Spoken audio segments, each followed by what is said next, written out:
Hi everyone, how you going? My name's Ashley. I'm from the AADA. I'm the comms manager here. Thanks for joining us for another Cyber Smart Dealers webinar. We've got Brian Hay from Cultural Cybersecurity, our resident expert, on hand again to take us through today. We'll be doing online scams and the power of social engineering. As per usual, Brian likes to take questions as we go along. So if you have anything that you want to ask him that pops up, you can use the raise your hand function or the Q&A or the chat, whatever it might be. We like it to be fairly interactive and for you guys to get as much out of the session as possible. So without further ado, Brian, I'll hand it over to you to start running everyone through stuff. Thanks, Ash. Thanks, everyone. Thank you for coming along and hearing me by, pretending that I might have something interesting to say. My wife never thinks I have anything interesting to say, but she's a very tough marker. Let me just, if someone could please confirm that you can see my screen. Not yet. We've still got you. Let me try again. Still got me. Yeah, still got you. Okay. I mean, there's nothing wrong with you, but I think the content's better. I think the content's a lot better. Just good. I do have feelings, So yeah. how are we going now? There we go. We're off and running. All right. There we go. All good? Yeah, all good. All right. Folks, scams and social engineering. They're inextricably interwoven. You can't have a scam without being socially engineered. Okay, and social engineering is merely the manipulation of the natural human tendency to trust. And then the other thing that throws the element into this is that what's going on in our lives at a point in time and how much we want it to be true, because it'll solve some issues for us. So I want to take you in this world, and I may have touched on bits and pieces of this in the past, the different entities, and the reason for that is that, phishing emails, for example, are a classic, the most prevalent example of social engineering. And very often the pesky emails are all about scams and frauds and everything. So let's go on a journey and it's a fascinating world, and it is far, far more prevalent than what we understand it to be. Excuse me. So scams, frauds, 419, advanced fee fraud, or AFF, Nigerian fraud, advanced fee fraud, mass marketing fraud. It's all the same thing. For the purpose of this presentation, we're all talking about this thing. Fundamentally, is someone gaining a benefit from a deception. And what we will argue and go through various examples of is that deception is social engineering. And it's interesting, the media like to talk about scams, but is it a scam or is it a fraud? There's no difference, because the fundamental thing is gaining a benefit by deception. And the problem I have with the word scam is that it tends to trivialize in your mind, in people's mind. It's like, oh, it's only a scam, it's not a fraud. Well, actually, they're both crimes. They both come under the same offences in the criminal codes and the statutes. So they're all frauds. And we tended to think, it's like a legacy. Oh, if we lost $25, that's a scam. But if we lost $25 million, that's a fraud. But let's just say they are all frauds. They are all crimes. And we are bleeding money hand over fist. Australians report record $3.1 billion losses to scams, with the real amount even higher. They say the real amount even higher because they work on the premise that only 1 in 10 get reported. So the 3.1 billion is what was reported. Okay. And we're not special. Every connected country in the world has seen an increase in frauds of scams. Americans have lost 2.7 billion in 2.5 years just on social media. That's just on social media. It's not about all the other different ways to get defrauded. dating fraud. Look at this, online dating fraud lost a record 547 million to scams in 2020. But these are only the ones that reported. We know, and I'm going to share some data with you, some studies we did into Nigerian fraud, which will probably blow you away. But where the ACCC work on the position of 1 in 10 gets reported, I'm going to suggest to you that you'd be sometimes lucky if you got 1 in 100 reported. It's that prolific.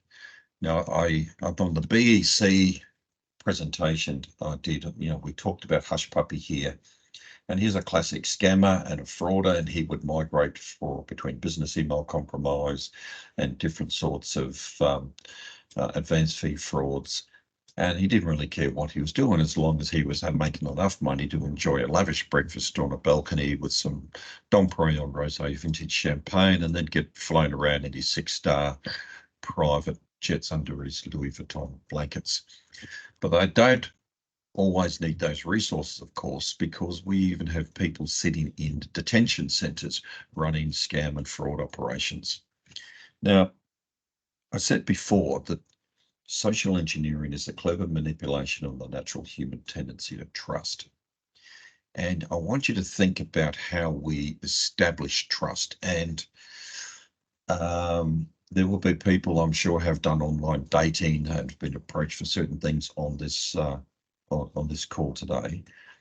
And I want you to think about how you engage with email and chat rooms and social media in general. And what is your first position? To believe what you read, or criticize what you read and then say, well, this is fake until I prove it to be true? But the fundamental reality for most people is that we tend to believe what we read.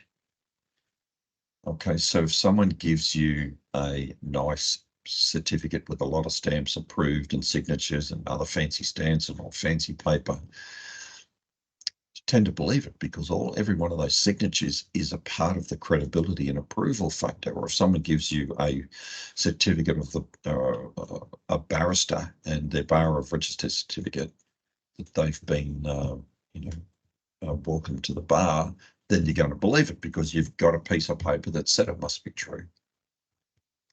And it's the fundamental premise that if we can see it, therefore it's real. And if I can receive this itself and I can hold this document, there it must be real because look at this, it's got the presidential stamp on it from the Republic of Nigeria. And if I can believe it, if I can see it, and I can see there's a trunk full of money, that is money. I know that's money because I can see it. And in a case of black money scams, a black money scam is where the scammers will con people into paying exorbitant amounts of special cleaning material that will take that black ink off those wads of paper and reveal them to be US $100 notes.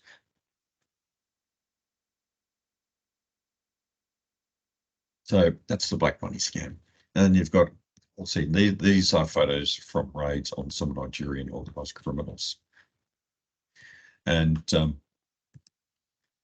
if you can get some black money scam and you pay for this liquid and they use that liquid, then it turns into the real cash. So it's pretty amazing stuff, but it's going to cost you about $100,000 a bottle for the special liquid. But we'll share the profits with you. And the truth is there is a scam or fraud out there for every one of us, no matter our age. We've seen in more recent times students being targeted. This young student was approached in university coming to their last year of a degree, and they received an invitation to do an email interview. They did the interview and they said they were selected the preferred candidate for a job. They had to go out, they're going to get it, and buy some equipment to set up their own office. And they're very specific. They wanted an Apple Mac, they wanted an iPhone, they wanted an Apple Watch, and set up their home office because you had to work remotely. And so this young person went and did all that. And then they said, well, send us all that gear in because we want to configure it for security purposes. So the young man sent to the address provided, and he started to realise this doesn't seem right. Then decided to investigate, and when he did, he contacted Splunk and found out that it wasn't Splunk at all that had hired him. He'd been scammed right from the start. So the crooks are prepared to put in significant effort for their rewards. You might say that, how did they get the goods out of Australia? Well, they have other victims who they've already conned to be part of this operation, not knowingly, but unwittingly. Says, look, can you do me a favor? I'm going to get some computer goods sent to you. Can you please just package up and send me over here, wherever they are in the world? Yeah, I'll do that for you. No problem at all. And this is what this coordination goes on about. And it is really quite amazing. But of course, it's not just the youth that they're coming after. They're going after the elderly, even to the extent of they're doing a phone scam on this poor old dear, and she didn't have a car, couldn't drive, she was too elderly, so they sent an Uber to pick her up to take her to the bank and the post office to get the money sent. You got to understand, scammers and fraudsters are complete narcissistic sociopaths, psychopaths. They don't care who they harm in order to get what they want, and that is all that matters. Then we've seen the evolution of different types of scams at different points in time, and we've seen about 2 years ago, we saw sextortion start to appear, and this was a very clever exercise where what they would do is send out an email claiming that they had recorded you. They planted a remote access Trojan in your computer, and they were recording everything that you did, and they'd taken some video footage of an intimate moment, perhaps. And where they got their credibility from was that, you read the first line, I'm well aware, Randy55, one of your password.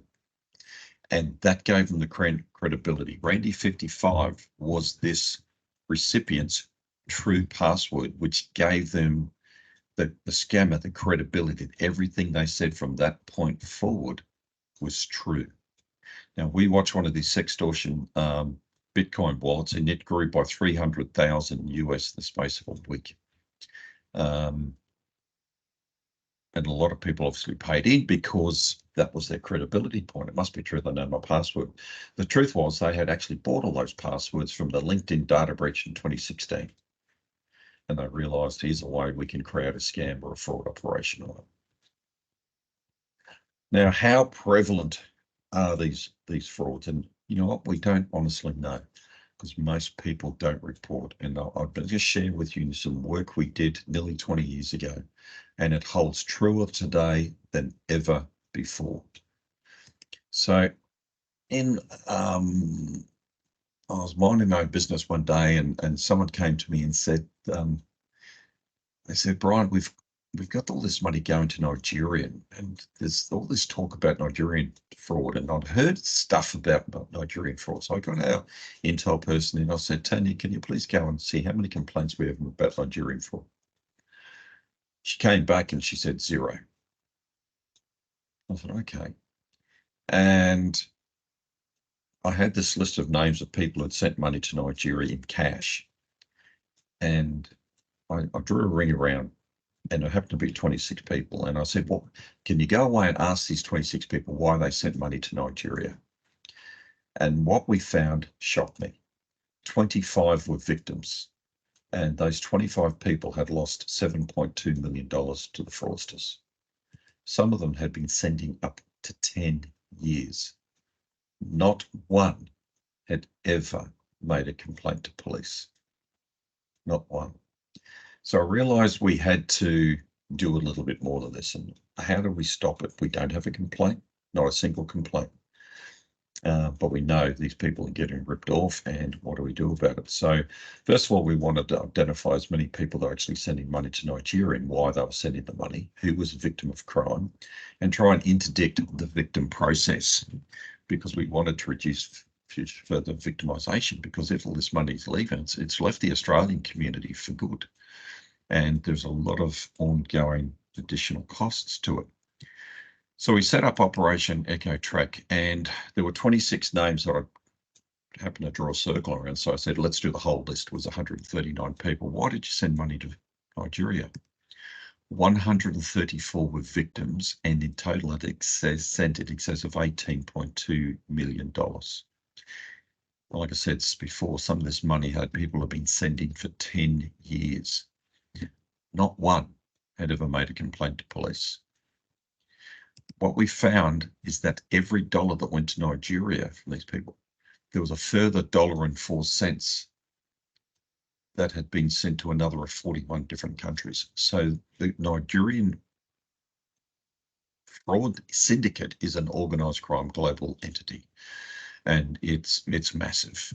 And it's, people don't understand, it's not just the fraud. Some of this money goes into sex trafficking, drug trafficking, arms trafficking. It funds all sorts of other criminal activities, including terrorism. So when we started to break down this Operation Echo Track, back then, remember this was 2006, the vast majority of the money, as you can see, was going into business investment fraud. Classic 419 is that 419 is the section of the Nigerian Criminal Code for fraud. So 419 scams, they tend to call them, is that typical, long lost Uncle Hubert has left you a lot of money and it's inheritance scam. Then we saw some employment scams, and in 2006, relationships scam was very minor, and some charity stuff.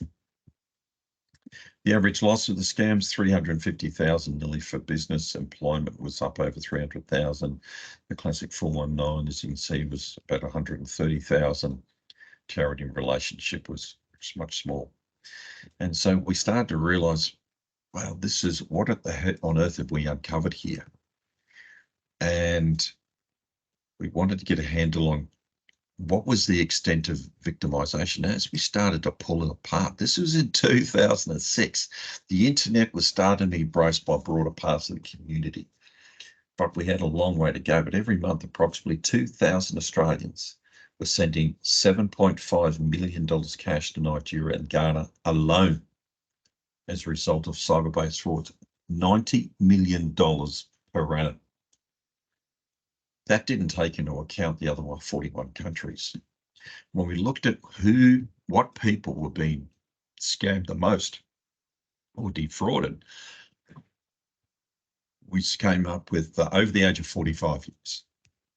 Sorry, I'm just slowly choking here.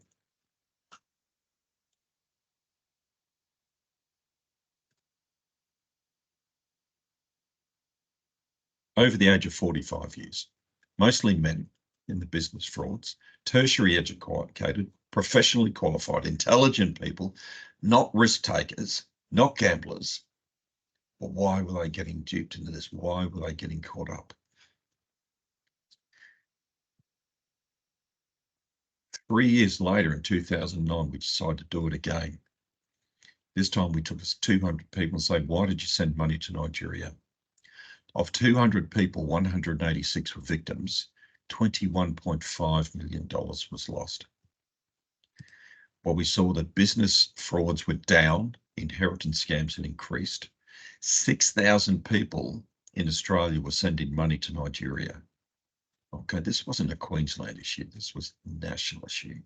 Romance frauds had exploded from 7% to 70%. This time, women represented the majority of the victims. And during this time, the preceding 3 years, RSVP, online dating sites and apps had come into vogue. And so online dating had increased significantly. And it really stood out as the big game changer, and it gave more criminals the opportunity to attack more victims. And the one thing with when it comes to trust and money and all that sort of stuff, it's all very emotional. Of course, relationship is fraud's one of the most emotional of the lot. And people do anything for love. You know, the sad reality was what we found, that people will send money to people they don't know with identities they cannot confirm, to countries they can't locate on a map. They have no idea where they are. But what we do know is the more money people have sent, the less likelihood they will accept that they've been scammed. And you would think when you're speaking with the detective superintendent charged of fraud and cybercrime, or a detective sergeant, or even Constable Smith, that says, hey, we've investigated this, you're involved with a fraud or a scam, that they would listen to you. Sadly, we found that people will believe anything and anything they read on the internet, and that was one of the first issues we had trouble with. If they see it, they read it, and they believe it. And the other thing, from a emotional vulnerability perspective, people wanted it to be true, and they don't want to independently verify it, because this could be the problem. Sorry, this could be the solution to all of the problems they have. And would you believe 76% of people that we told it was a fraud and not to send any more money continue to send money? Now, I'll give you an example. We ended up setting up a sting. We actually did a couple over the years. We did 2 with 60 Minutes and 1 with a documentary in the ABC, and I'll touch on a couple of those later. But we, the first sting we set up with 60 Minutes went to air on the Sunday night. Monday morning, the phone runs hot. Anyway, I get a call from this gentleman from Victoria, and he said and he starts talking. He says, "Excuse me, Brian, I saw you on 60 Minutes last night, and I think I might be involved in one of those scenarios." And I said, "Yes, okay, tell me, what's your name?" He said, "John." I said, "Okay, John, share your story." And, he shared it with me, and I said, "John, you are indeed involved with that, and I've got to tell you something, mate. You've got to please understand that you're not going to get your money back." He said, "Yeah, I figured not." I said, "Can you do me promise me one thing, John?" And he said, "Sure." I said, "Can you please not send any more money?" He said, "Brian, I've got nothing left to send." And I said, "Mate, how much have you lost?" He said, 650,000. It was my entire superannuation. And I said, "Oh, mate, I'm very, very sorry to hear about that." We talked a bit more, and he was talking to John that made me realise that we're taking people's dreams and shattering them. And how do we let them down and give them support? So I talked to John for a while, because I was worried about suicide, self-harm, mental depression, and all these sorts of issues. And it led to actually us establishing the first victim of fraud support group in the world at the time. So I talked a bit more anyway. I said, "Look, here's my phone number." Gave him my personal mobile. If you need anything, reach out anytime. I'll take the call. I was a bit worried for John.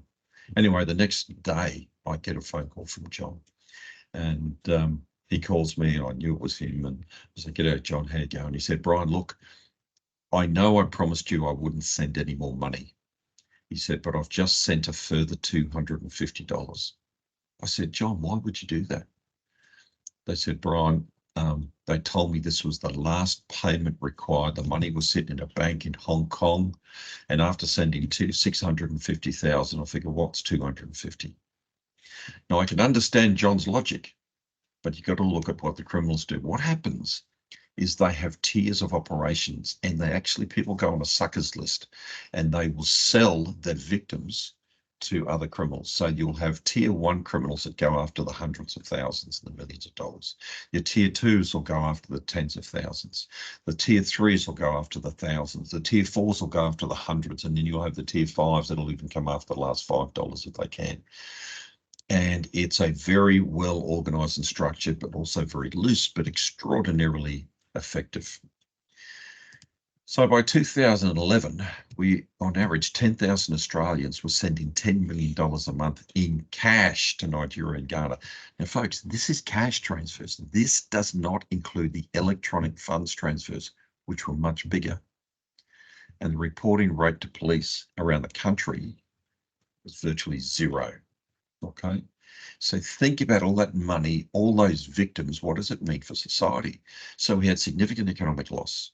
We had suicides, attempted suicide. Sorry, question? Brian, I'll just jump in before you get into the societal impact. Sorry to interrupt. Just got a question saying, is the Nigerian prince scam defined under Classic 419? Yes, it is. So Nigerian princes, yeah. Princes get used. Most time it's not a prince, but yes, it does fall under the 419. Awesome. Okay, continue. Thank you. That's all right. Suicides, attempted suicide. When we formed our first victim of fraud support groups, we had 26 people turn up. Everyone had attempted suicide. Many were bankrupt. Some had turned to crime to keep the crime going, the scam going. Everyone we spoke to was in a poor mental health state. They were all suffering depression. Most were unemployed. Many had got divorced as a consequence. Superannuation was gone. Loss of financial independence. And of course, first thing the crook does is isolate people from their family and support network. So what we've got is people that were once self-funded retirees are now on the public welfare system. We have people that were once paying for private health cover, we're now on the public health system. We've got situation where people that were healthy are now in a debilitated health state and further draining the system. No one has ever done a study into the complete cost to society. And I suspect, whilst there may be some that want to, no one actually really wants to know. I think there's too much of a head in the sand attitude in this country. If we don't know about it, we don't have to deal with it. And let me be frank, we ran this and led this in Queensland, and we were regarded as world leaders for the work that we did in this space. No one really wanted to pick up the mantle. And I've got to be careful how I word this. Let's just say, everyone say to me, Brian, we don't want to look at this because then we're expected to deal with it.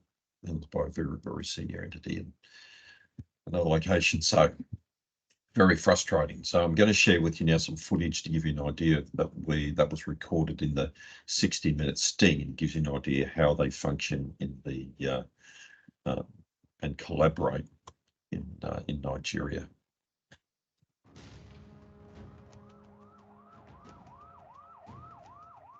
Lagos, Africa's biggest city.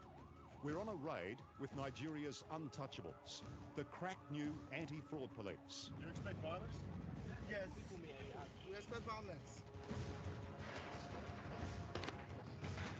The target, an internet cafe full of scammers. These guys don't muck around.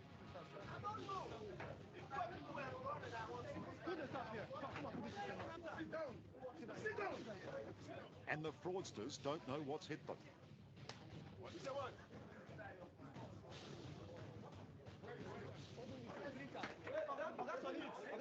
We are sitting down. Where do you want? ID card is here. Your shop is downstairs. Leave this man. He's a fraudster. Don't mind him. This is a classic scam leader. For years, they've been firing off scam emails and letters like this. You would think that somebody is actually sincere about trying to transfer £15 million into your account. But there is no £15 million. That's no £50 million. Conning a fortune from unsuspecting victims all around the world, many in Australia. The scams and the frauds are pulling in millions of dollars from around the globe. From Queensland alone, $500,000 is coming here every month. Throw in all the other states and territories, and you start to get a picture of what an amazing amount of Australian money is hitting these streets. And this is where the money goes. Today, we're on the trail of those millions.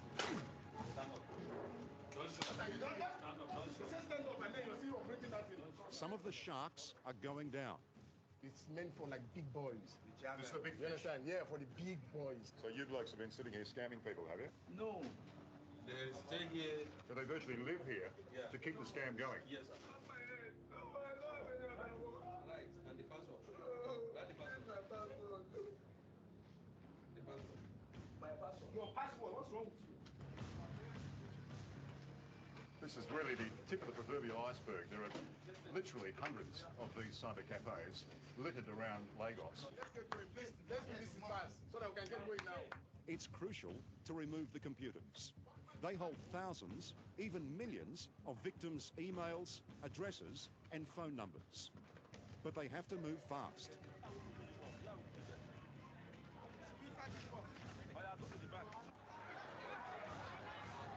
Outside, the crowd is angry. They're on the side of the crooks. Like many round here, they depend on the scams for a living.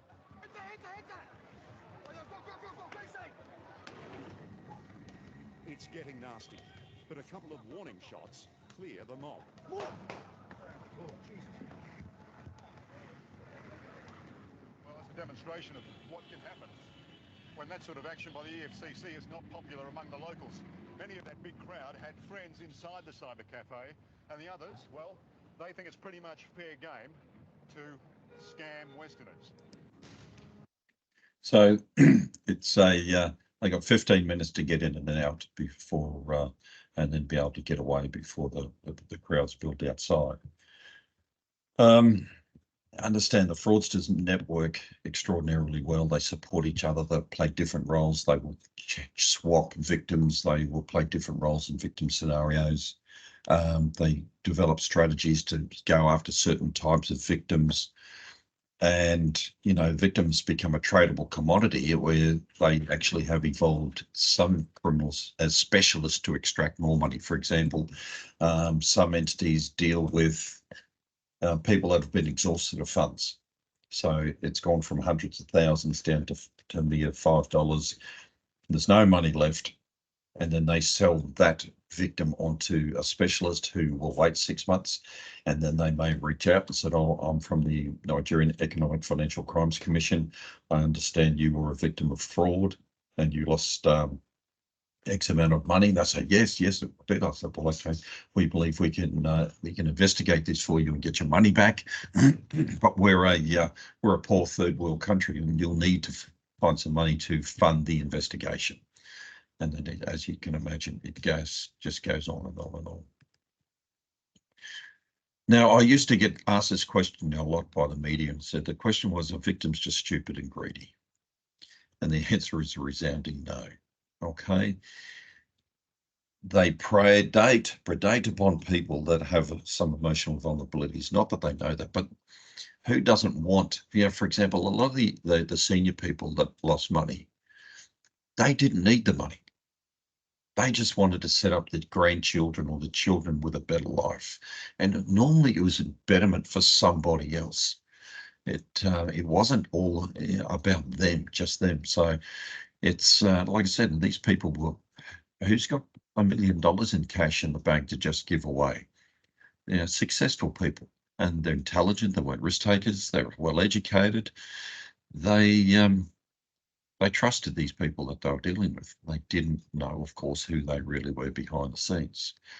And another interesting point was there was work done by an Iowa neuroscience department in the university in the United States. And they found that there's a part of the frontal cortex, it's called the ventromedial prefrontal cortex, is responsible for cynicism and doubt. And they found when they did some studies, because this part of the brain starts to deteriorate in all of us over the age of 60. So they found that those with the more marked deterioration of the ventromedial prefrontal cortex were twice as likely to fall victim for a scam. So as we say that our senior citizens have become more trusting as they get older, what's actually happening based on this research is they're losing the capacity not to trust. I should say not to distrust. They're losing the capacity to distrust, which means they believe more. Okay, so it's much easier they get caught up and, try and tell a senior citizen that you're not in a good way to, you're too old to manage your own finances and you're going to have a fire on your hands. So it's a whole, plethora of issues that gets raised. But I've met so many of these people over the years. They're intelligent people. They're good people. And there are so many different emotional vulnerabilities we all carry that if we can all be socially in need, if approached with the right story at the right pitch at the right time of our lives, it can happen to any one of us. I just want to share some stories with you. They contacted me practically on a day-to-day basis, telling me they were reclaim experts from recovery money from the Commonwealth banks. It's been owing to you over a period of years. And I said, yes, I do know I have some money owing to me, but I said, And how do you people know that you can get it back from me? Oh, we are experts at doing this, and that's how we'll get it back for you. But you have to deposit $160 first, and then we'll make sure your money is in the bank of $8,000. Then they said, oh, we'll give you an agent's name, and you have to send it to New Delhi in India. And I deposited that. Then 2 or 3 days later, I got another phone call from the same person requesting more money, which I deposited. I trusted them to be very genuine people the way they spoke to me. They were Christians, and they wouldn't say anything bad because they are Christians and they have to look after their customers. And I said, well, that's good to know. But I said, when am I ever getting my money? They said it has to be transferred from other countries, and we'll have to wait and go through government policy to get your money back to Australia. I did question earlier, is this some joke you're playing on me, or are you scammers or whatever? No, we are genuine people. We help people get their monies back. And I said, I'm pretty sure you fellas are just trying to rip me off. No, we wouldn't do that to you because we wouldn't do it to your own grandmother.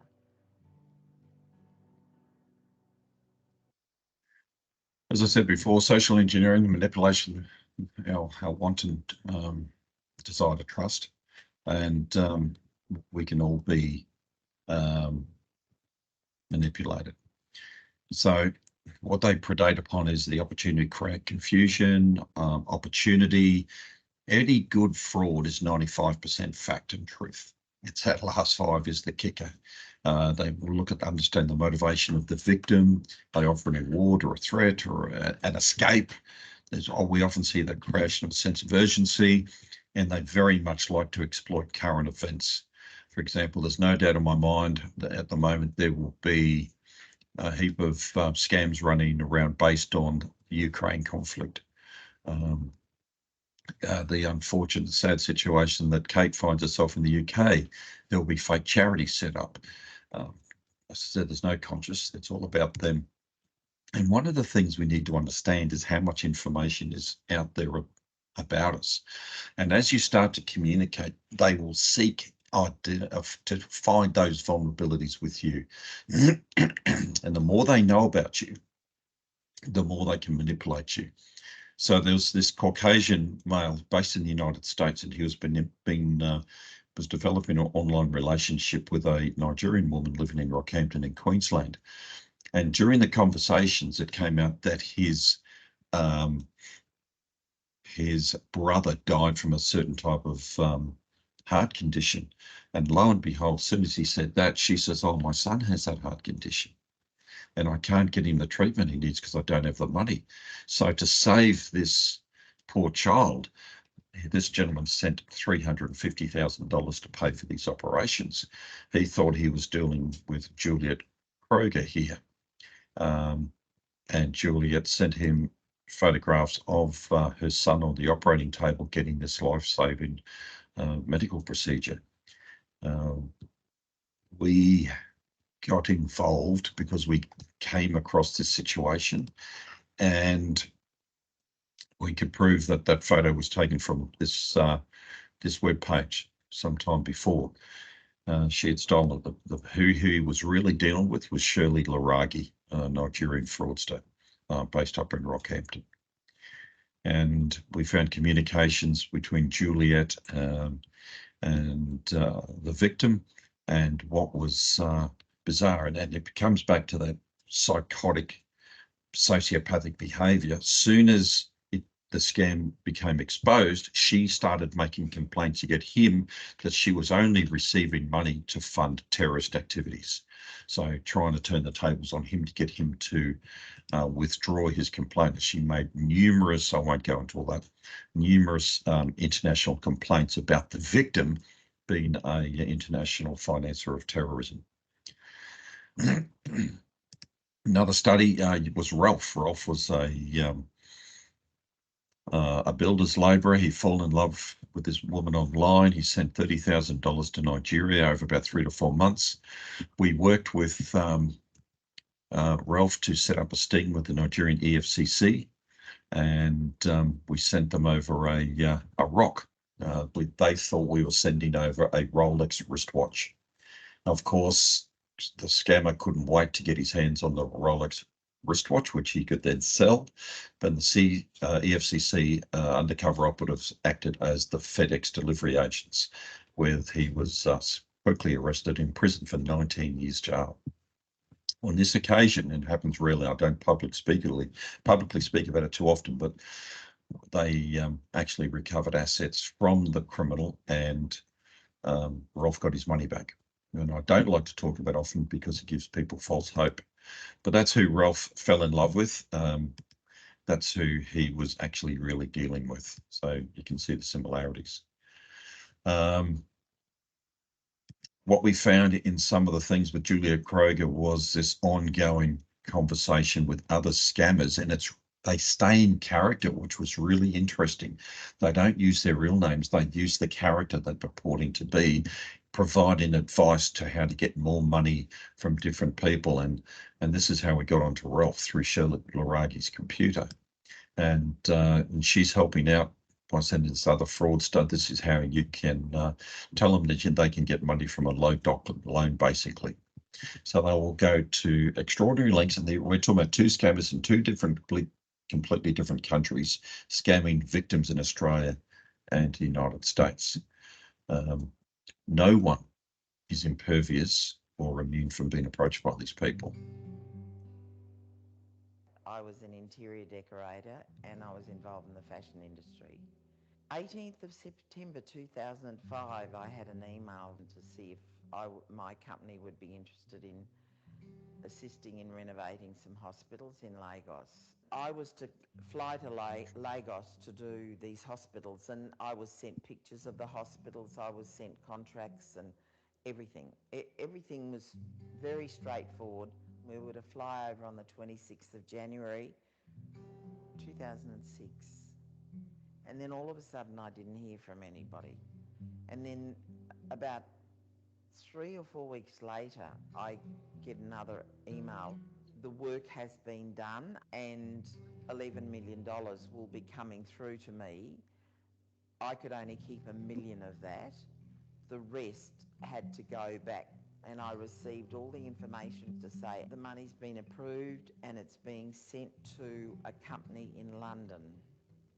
I was given a week's notice to go to Amsterdam. I was picked up in a car and taken to this deserted factory, and I was met by 4 men, and they had this big trunk that was supposedly full of $12 million American, and they lifted it up, and they actually gave me $100 to feel it, and you saw all the money on the top of the trunk.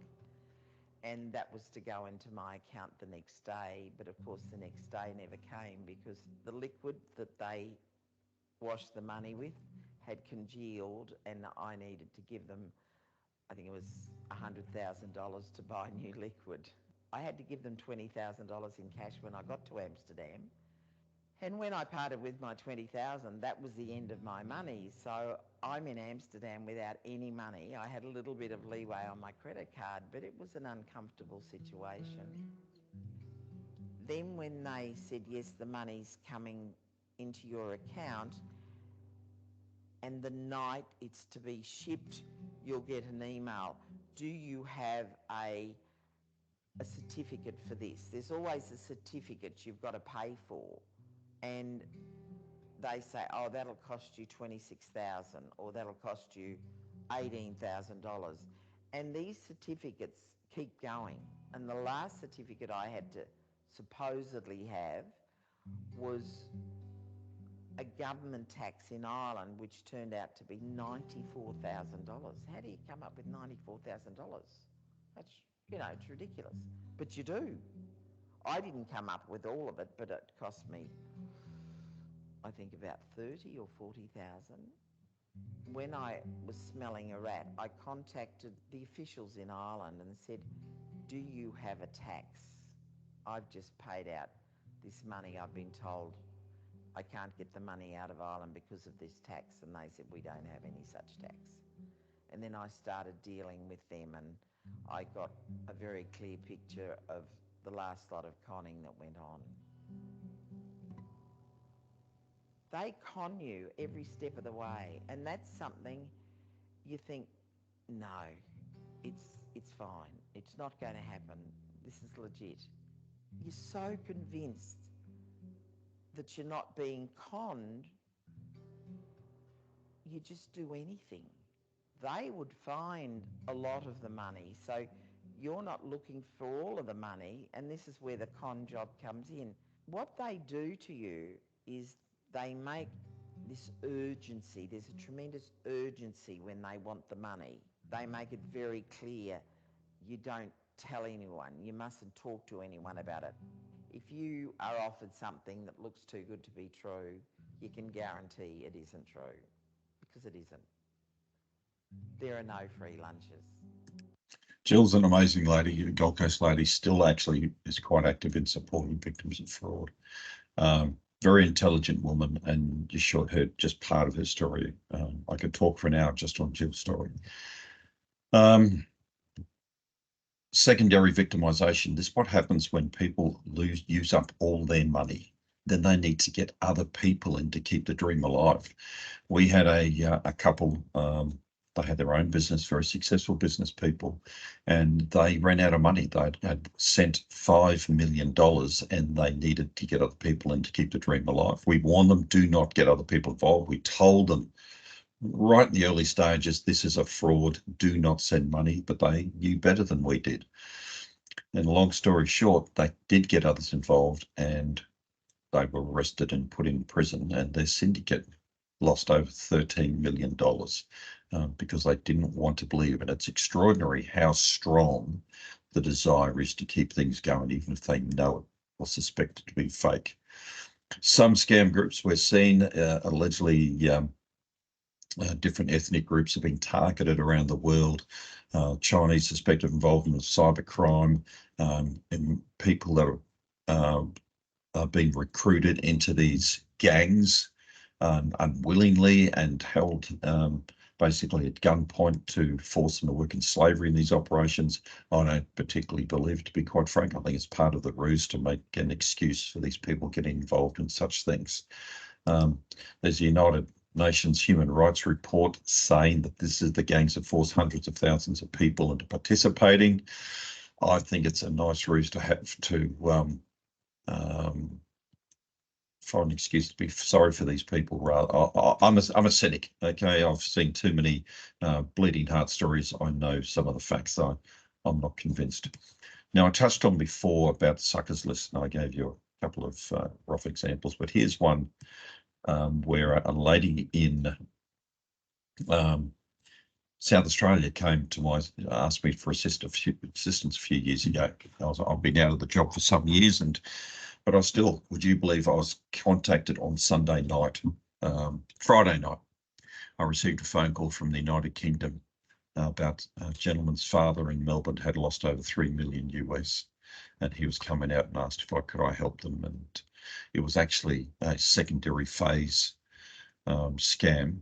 But it's funny that people still find you out and they need help, and I have no problem helping them. Just for the record, I don't charge for any assistance I give these people. I used to do it for free, and I wouldn't charge now. But this woman, she had lost over 100,000. She wasn't a wealthy woman.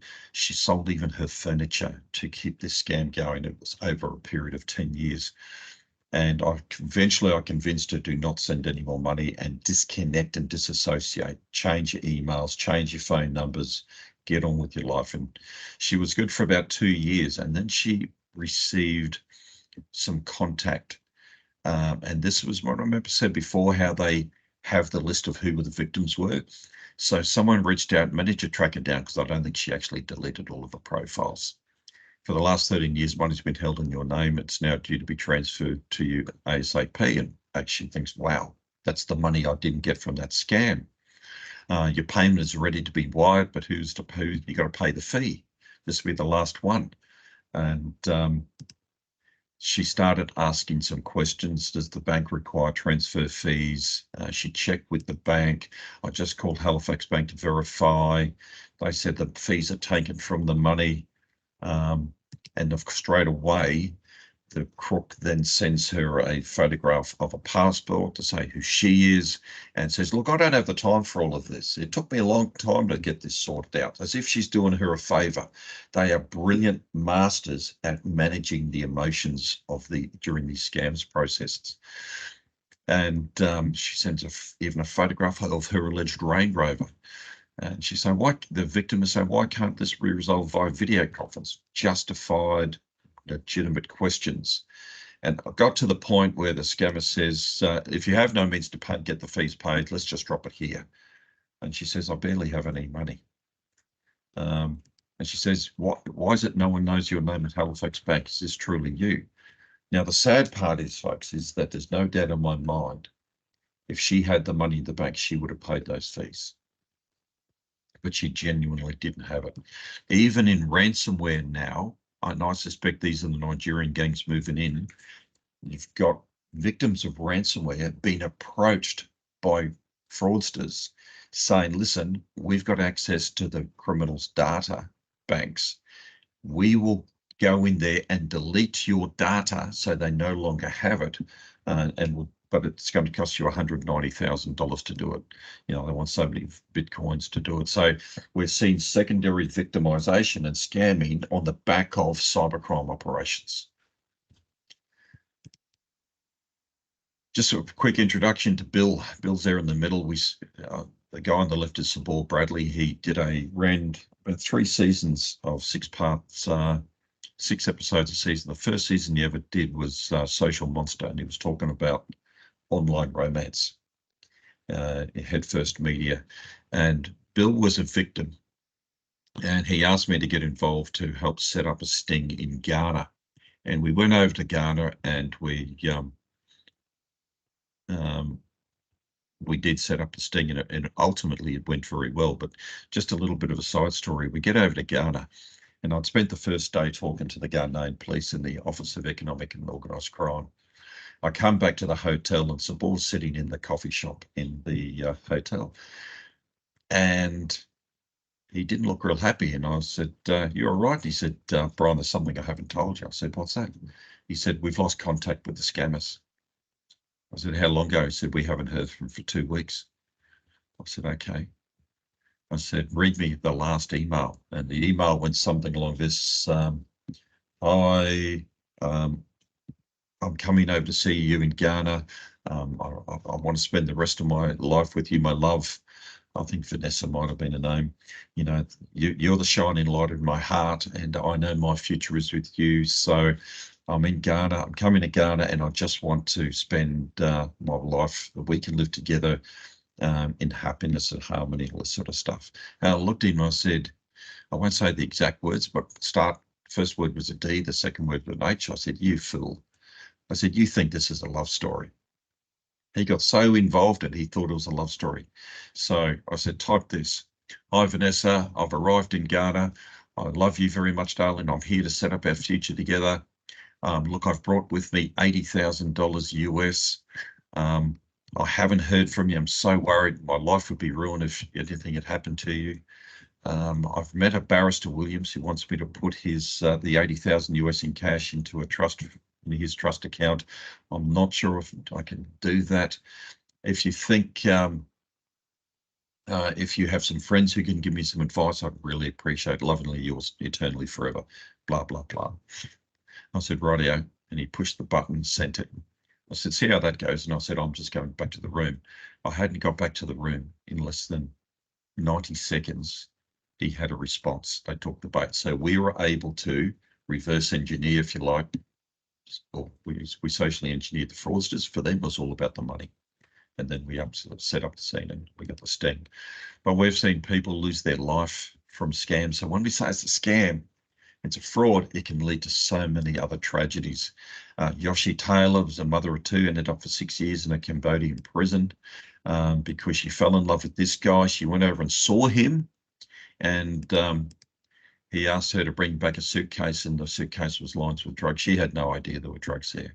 And this sad situation has played out too many times to women, not just in Australia, from all around the world. So when you're dealing with scammers, don't play games with them. Never give them any additional information. Just terminate all communications, make records and notes of conversation at events, report cyber online and the ACCC, talk about it with your friends and loved ones, and expect that you will be contacted again. I'm a big advocate for zero human trust. Always validate before belief. And that's something we need. The easiest way to protect yourself from scammers and social engineering experts is believe nothing. Validate every single time. Folks, you've heard me say before, we can't prosecute our way to victory, but we can win through prevention. And every one of these frauds and scams can be prevented. And it's all our responsibility to do it. I'm sorry I've chewed up a lot of time, but I'm happy to stay on a bit longer and take questions. So Brian, essentially what this sort of thing is saying is if dealers can arm their staff with this knowledge about looking out for these scams, not only do they protect themselves, but they protect their businesses, they protect their families, they protect, the customers if you end up being sort of caught by a scam yourself. Absolutely. This comes back to the fundamental. The phishing email, which I said right at the beginning, is the most common form of social engineering attack you meet every day. The other thing to be wary of, Ash, is that because we know a lot of these victims then started to commit crimes themselves, often it was on their employers.